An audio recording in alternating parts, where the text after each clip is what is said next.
দেশের বাহির থেকে আমার ফুটপাত থেকে অনেক কিছু কেনা হয়েছে। ফুটপাতের হলেও মনে হয় যে ওটা আমাদের বাংলাদেশে কোনো বড় বড় শোরুমে এগুলো ঝুলায় রাখে। শাড়ি আমার কালেকশনে খুবই কম। আমার কালেকশনে তুমি যদি চাও প্রচুর পরিমাণে সালোয়ার কামিজ পাবা। আমার সব থেকে বেস্ট ডিজাইনার আমি বলবো যে আমার মা। যত ছোটবেলার ড্রেস ছিল আমার সব মাই আমার ড্রেস বানাতো। আমাকে একটা ড্রেস দিয়েছে ব্রা কাটিং টাইপের। আমি তো এইসব টাইপের ড্রেস পরি না। প্রথমে বলছে আম্মু আমি তো এটা পরবো না। আচ্ছা ঠিক আছে তুই পর, আমি সিস্টেম করতেছি। ফুটপাত থেকে কখনো শপিং করেছেন? হ্যাঁ, ফুটপাত থেকে অনেক শপিং করা হয়েছে। যেমন বাংলাদেশে না, দেশের বাহির থেকে আমার ফুটপাত থেকে অনেক কিছু কেনা হয়েছে। দেখে ওইগুলো ফুটপাতের হলেও মনে হয় যে ওটা আমাদের বাংলাদেশে কোনো বড় বড় শোরুমে এগুলো ঝুলায় রাখে। কোন দেশের ফুটপাত? থাইল্যান্ড থেকে করেছি, তারপর মালয়েশিয়া থেকে করা হয়েছে, তারপর ইন্ডিয়া থেকে, মুম্বাই থেকে করেছি আমি, দিল্লি থেকে করেছি। দিল্লিতে দেখবো দিল্লি মার্কেটের সামনেই অনেক ফুটপাতের পরে খুব সুন্দর সুন্দর জিনিস নিয়ে বসে। সেগুলা ওই যে ওয়ান টাইম, আমাদের তো ওয়ান টাইম ইউজের জন্য, বাট দেখতে চাকচিক্য খুব সুন্দর, এই জন্য নিয়ে নেই আর কি। দর্শক বুঝতেই পারছেন, থাইল্যান্ড, মুম্বাই, মালয়েশিয়া, দুবাই, সেখানকার ফুটপাত থেকে শপিং করেন আমাদের চিত্রনায়িকা আঁচল আঁখি। No, not দুবাই না। সেনসেশন ক্লাসিক স্ট্রবেরি ও কফি ভ্যারিয়েন্টে। দুবাইতে না, দুবাইতে আর ফুটপাত নাই।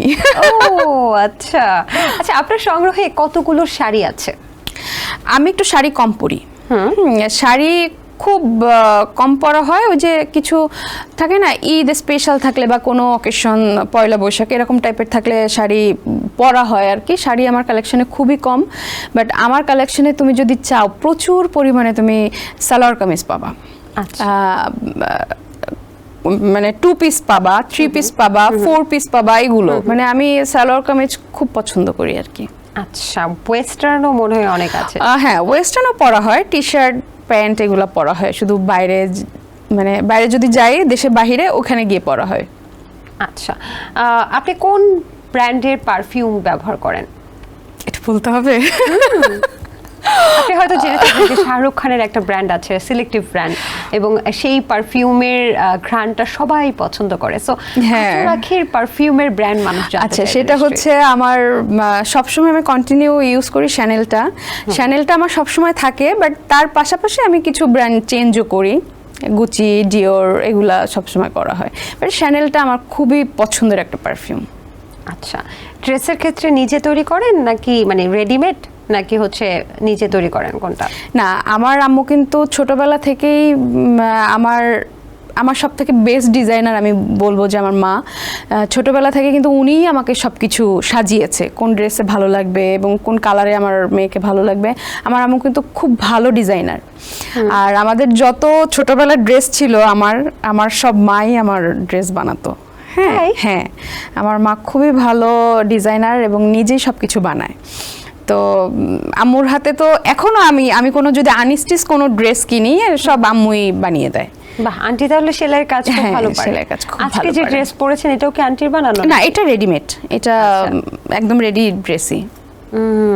বেশ ভালো। আচ্ছা, এমন কখনো হয়েছে যে আপনি একটা ড্রেস পরতে চাচ্ছেন না, কিন্তু পরিচালকের চাপে সেটা পরতে হয়েছিল পরে?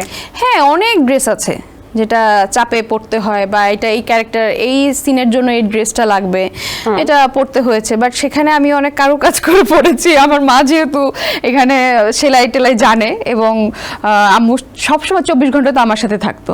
তো থাকে না যে কিছু কিছু কমার্শিয়াল শটের জন্য বা গানের, আমার একটা মুভিতে আমার একটা নিজের আইটেম সং ছিল।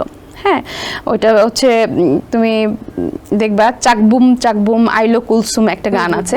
তো ওখানে আমাকে একটা ড্রেস দিয়েছে একটু ইয়ে টাইপের, ব্রা কাটিং টাইপের। হ্যাঁ, এখান থেকে নিচে থেকে সব ঢাকা, বাট উপরে একটু উপর থেকে দেখা যায়। সেখানে আমি তো এইসব টাইপের ড্রেস পরি না, আমি আবার ড্রেসের বিষয়ে খুব চুজি। তো আমি তো গিয়ে প্রথমে বলছে আম্মু আমি তো এটা পরবো না, আমি কি করবো?